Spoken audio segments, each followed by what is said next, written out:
Hi guys, welcome to my Health Back YouTube channel, Taking Back Your Health. Today I want to talk about ayahuasca, a very important and life-changing journey I had with ayahuasca that led me to a completely new direction in my life.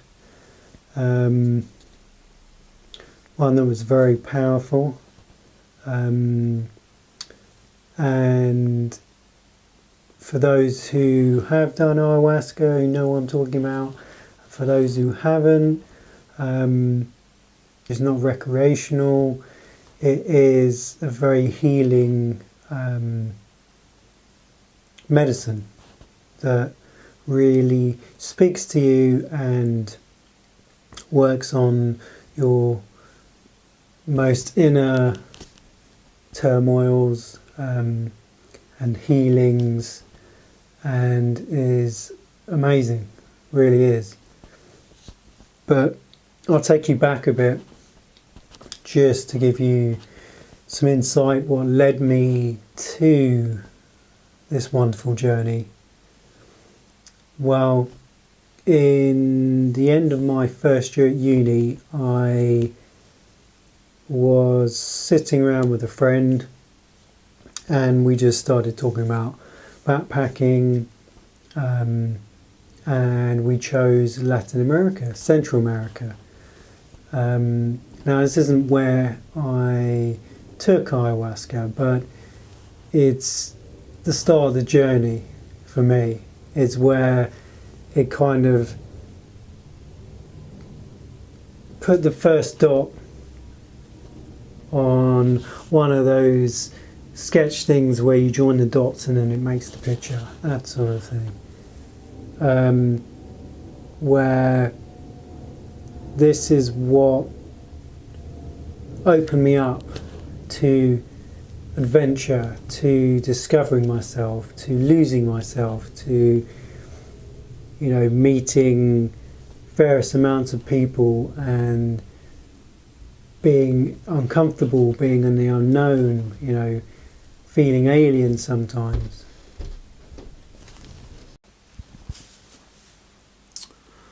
Okay, so this was backpacking across Central America for a period of about 4 months, I think it was. And it began basically when I arrived there, but the discovery of self-discovery was enormous at this stage, because I'd gone to Europe many times from a very young age, so I've been on a plane, done all that stuff. But this was the first real adventure, apart from going to university, to leaving home, being independent, that it was. I won't go over the whole holiday because it would take ages. I could do that in another video if people were interested, because I did keep a diary of it. It was in a place, I think the name was called San Jose Pacifico, which is in the mountains in Mexico. And I took magic mushrooms there. And it was a really profound and intense experience. And something that left a mark on me, or in me, as well as Central America itself. It became part of me. I was there for so long that I really felt at home there, really comfortable. I loved the people, the food, the landscape, the diversity of culture. It was an amazing place. It's very much in my heart. So when I returned back to uni, I couldn't stop thinking about it, and it was always on my mind, always a feeling I had. and then I got in a long-term relationship, and got into a career, and the career was going really well. The relationship ended, but then I started having that yearning feeling, and a feeling of lostness and displacement and not belonging. But I was doing really well, so it was that constant battle of, I'm earning really well. My career is climbing all the time, and then I went into contracting, and it got better from that side. But I just wasn't feeling it. It wasn't fulfilling me. There was something I was yearning, was calling me, and then something very traumatic struck. My father was diagnosed with cancer. So not only was I having this inner turmoil of not feeling content in my life and where I was, I now had very traumatic occurrence happening at the same time. So my emotions were all over the place. My head was completely gone, and I just wasn't feeling that bullshit corporate environment and the superficial conversations and small talks. I'd had enough. It was getting to me. And unfortunately my dad didn't make it. And it puts things in perspective,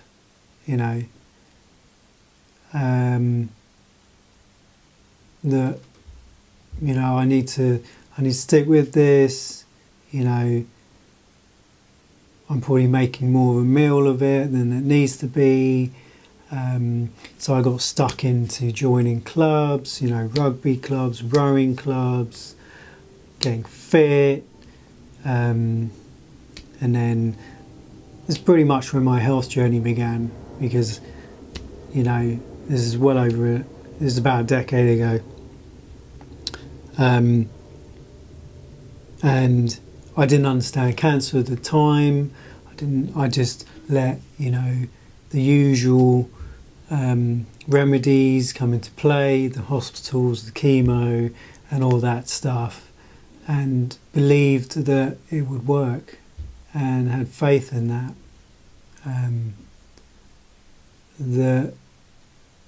There were moments where it seemed like it was working. I can't talk about this too much because it's still something that I get emotional about and still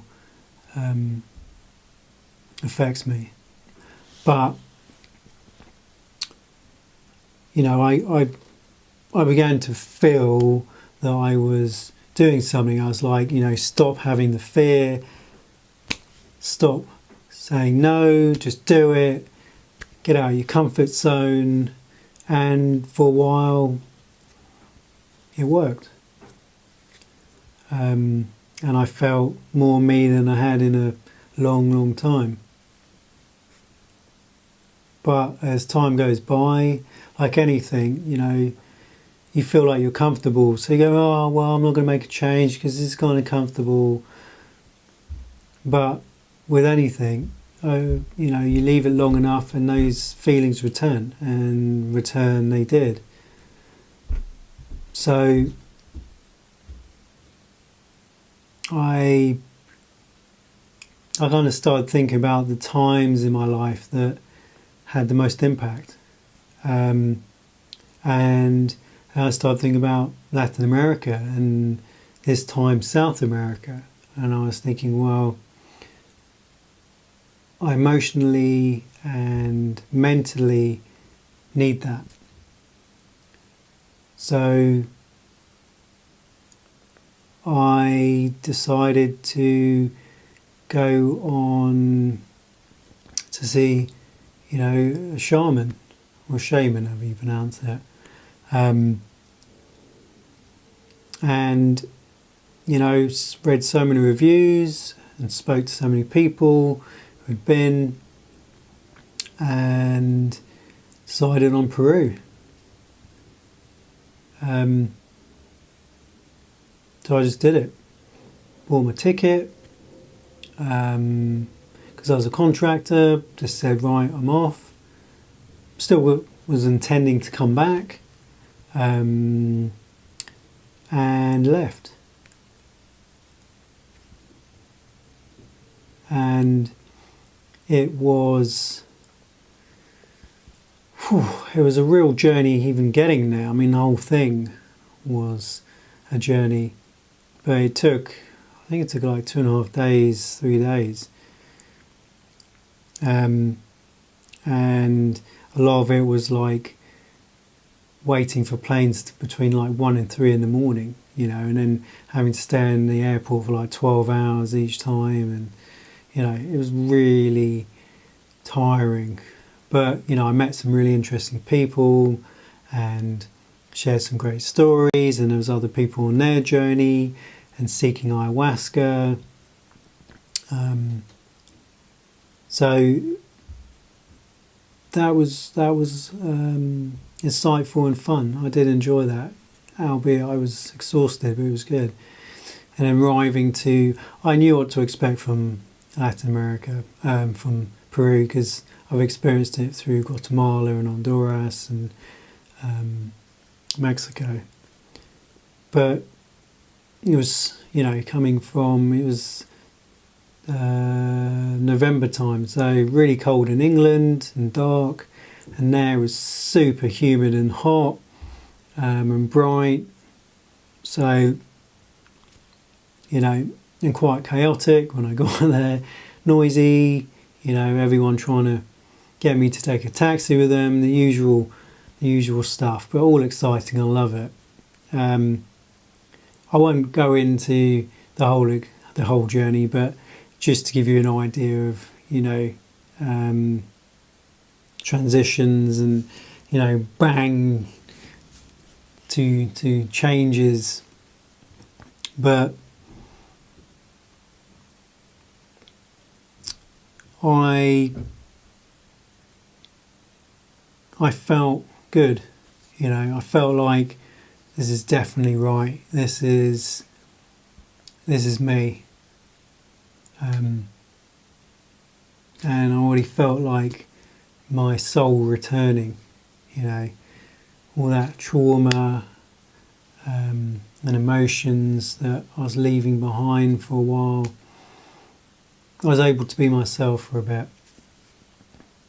So, long story short, after staying one night in a hotel, joining up with the others who were going to be going to see the shaman, travelled by boat along the river, had to trek for a long time in muddy conditions, and arrived to this plot of land where it had all these huts and chickens running everywhere and dogs running everywhere. Very very Latin America. And sat down with all the other people and ate and talked, got to know them. You get to hear their stories, and everyone pretty much who I met had some sort of suffering or feeling of lostness, or something they were searching for or looking to heal. But several ceremonies later, from seeing snakes to astral traveling, to out-of-body experiences, to emotions, to beauty, to chaos. I experienced every time I've done psychedelic, or I've done something that expands the mind, because that's really what I'm after, not so much the recreational side, but expanding the mind, gaining more knowledge of myself and, out to worldly experiences. They all had an impact, but one of them more so than others, and I'll just concentrate on the one bit. But first, if you haven't done ayahuasca and you haven't been in the ceremony, I'll just explain a little bit just so you get an idea of what it's like. So first of all, it's always done at night and it's always done in the dark, because it's not about like mushrooms where you're seeing things come alive and people dancing on the floor like I have done, or billboards waving like I have seen, or things transforming and then, things melting. It's not about that. You don't have your eyes open. It's all about eyes closed and seeing it through the sort of pineal gland, the third eye, really relating to that and embracing that. Well, for me, this is all my experience, so it's how I feel about it. So basically, you'll be sitting on a mat around the hut, Maloka, and they'll have a candle burning just to illuminate the room until the shaman comes in. And when he arrives, he sits down, he has the mixture, and one by one you go up and you drink this. Depending on who's made it, sometimes I drank a very watery solution, sometimes a really thick mixture, which is like tar. And for me, the first night, because I was so hungry, because you don't eat dinner on the day you're doing it, so I was pretty hungry. So the first night actually tasted okay, but after that I was like really struggling to hold it down. It was pretty disgusting. And then as we got more experience, we were going up for second and third doses, and this is where things started to get really intense and change, for me anyway. So once you've taken the medicine, he'll blow out the candle, and then you'll sit back on your mat, or you'll lie down, however you want to do it. I tried to sit up as much as possible, but sometimes I felt a bit queasy, a bit nauseous from the ayahuasca, and every single time I threw up just before I started feeling the intensity, especially when he was blowing smoke on me. I'll explain a little bit. So basically he sings his Icarus, which is basically the shaman song, which all of them have their own one. And then he walks around with each person and he blows smoke, cigarette smoke on you, and was shaking an instrument, and he'll blow the smoke on your top of your head and things like that. And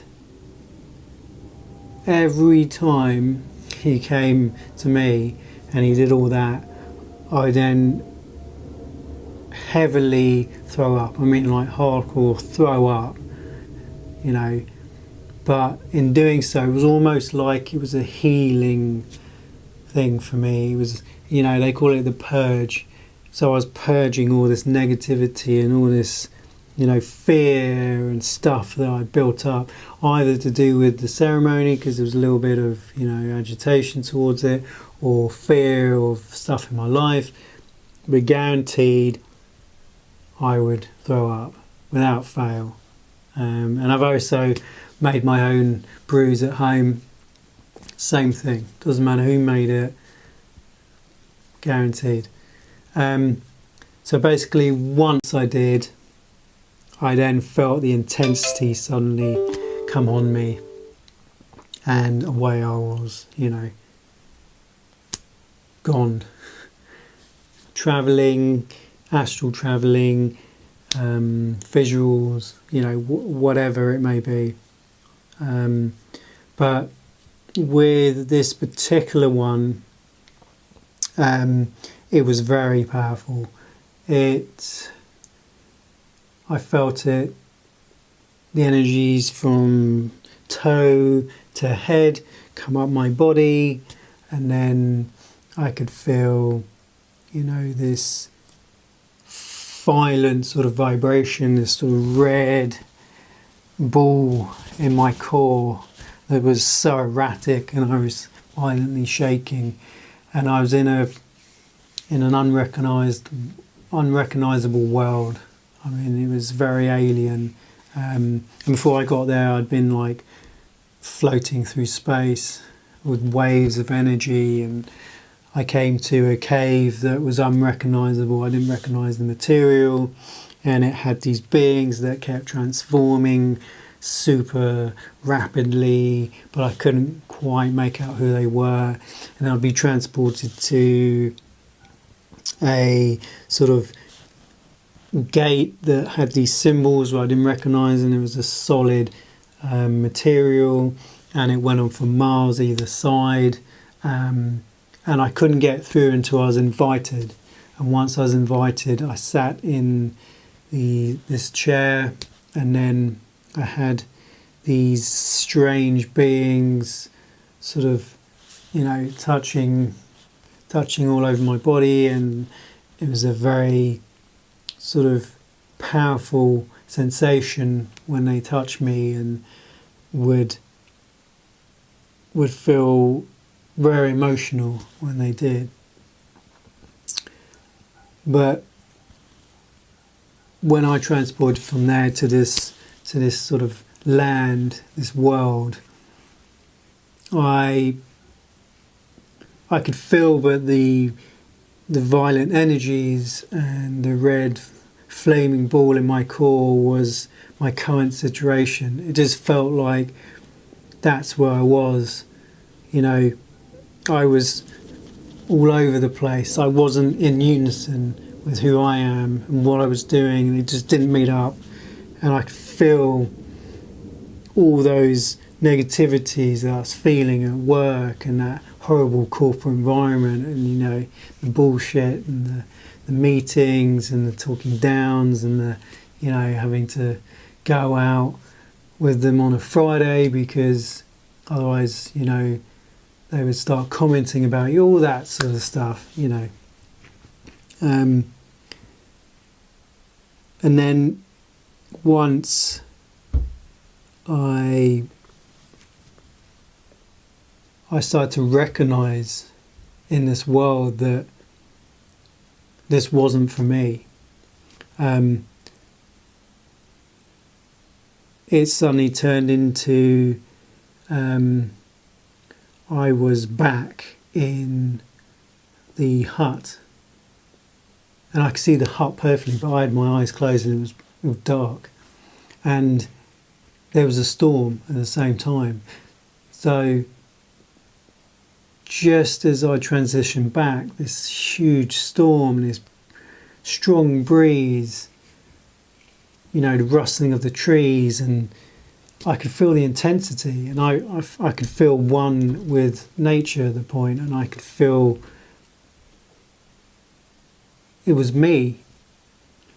And then suddenly I felt free. I felt like I am flowing with this storm, and the storm wasn't bad. It was like it was blowing away that negativity. But then suddenly the hut roof disappeared. It was gone, and I could see this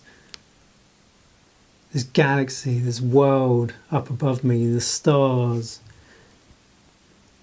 and then I could feel this energy lifting through my body, and I could feel myself rising up, it pulling me up,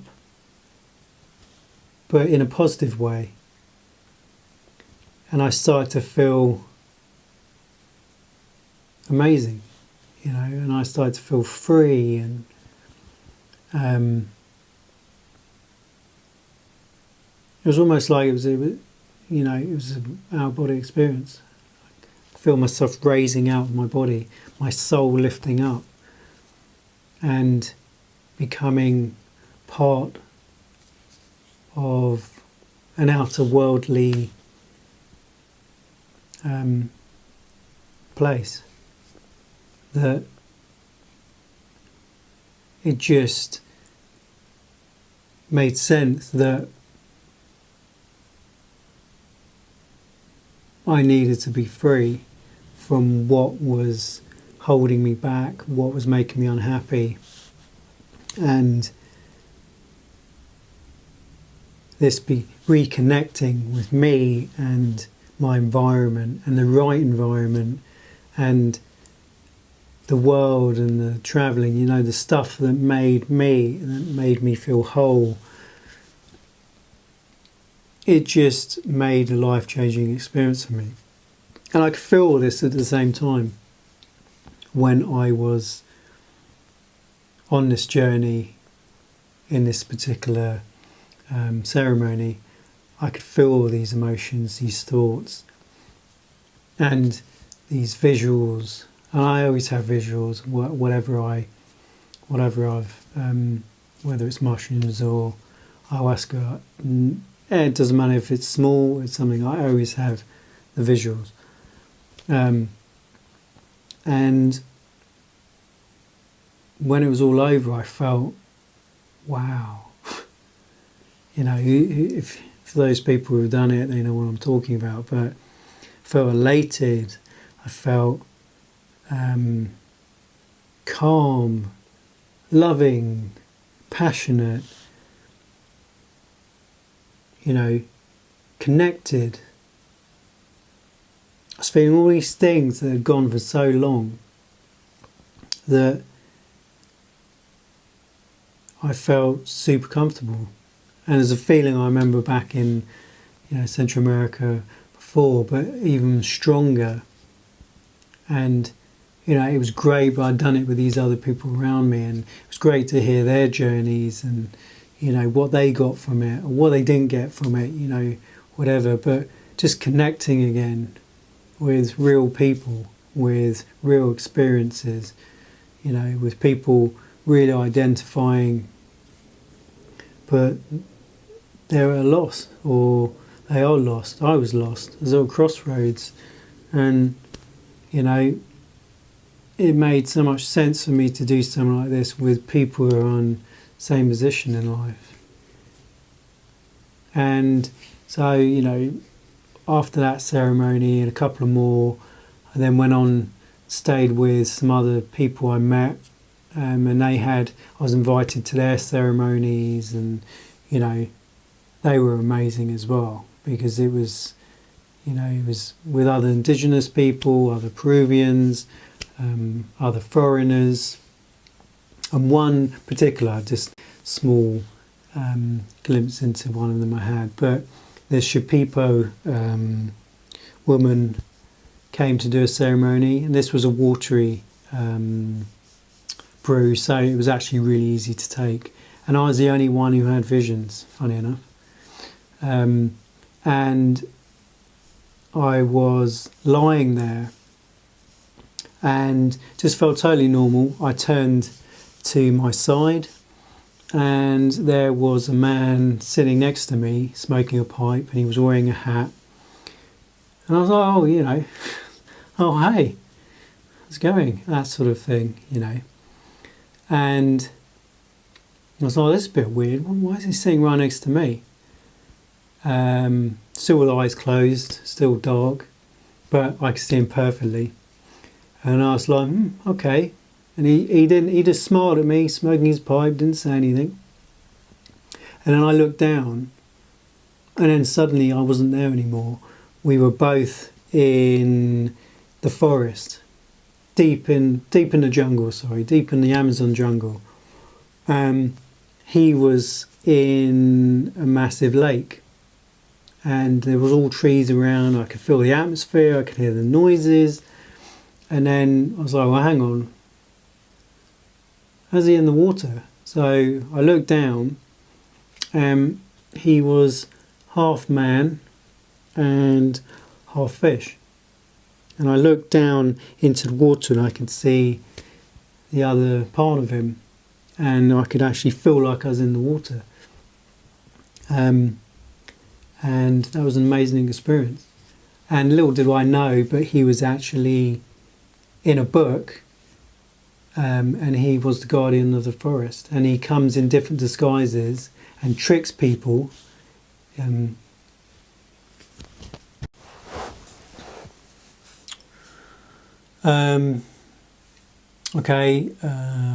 had to keep answering the door and being interrupted, so it may seem a bit disjointed here and there, but that journey I had, it led on to bigger and better things. And basically once I left Peru, I returned back to London and went back into work and handed my notice, and they were shocked. They weren't expecting that at all. I was like, I'm not doing this anymore. My journey is not here, it's not doing this. My journey is something more meaningful, something that involves helping others and helping myself, and which led me on to starting the YouTube videos, as well as continuing my healing, and I've made huge strides in everything, and I'm helping you guys in, even if it's a small way, if it opens your eyes to anything new or helps you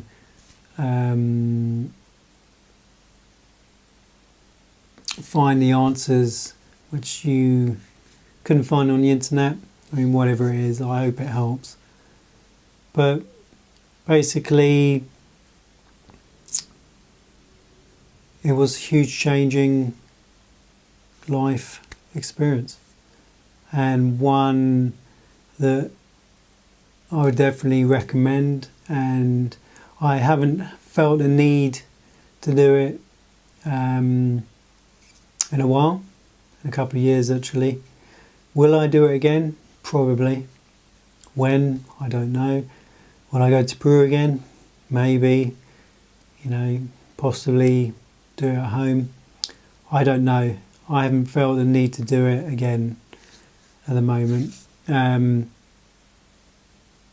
But for those who have done it, they know what I'm talking about, and I'm sure you've had really profound experiences. It is an amazingly powerful tool. And no, it's not addictive, because it's not like, oh yeah, this is really great. Oh, it comes with its, it's not negatives, but the throwing up, the feeling nauseous, the uncomfortable side. So not everyone gets that. I get it undoubtedly every bloody time, but I also appreciate it as well, because I feel the purge really helped me and helps me. So I'm grateful for it, for everything it's taught me. I thank Ayahuasca, and I'm glad that it's healing people around the world, and it's uniting people around the world, and it's opening them up to themselves and to new experiences. And I'm very grateful for that. So thank you. If people want to know anything more about it, I've only done it, I've only done it about 20 times, but that was enough for me. I got what I needed at that moment in time, but I never say never. about doing it again because, you know, it might call upon me. But at the moment I am doing well with my new training and my new health and my new way of eating, and, you know, there's other things I'm figuring out, and it's all coming together, and that's all I can ask for. But I hope you like the video, and if you have any comments or questions, leave them below, and please subscribe so I bring you more videos, and I'll see you in the next video. Thanks guys, bye.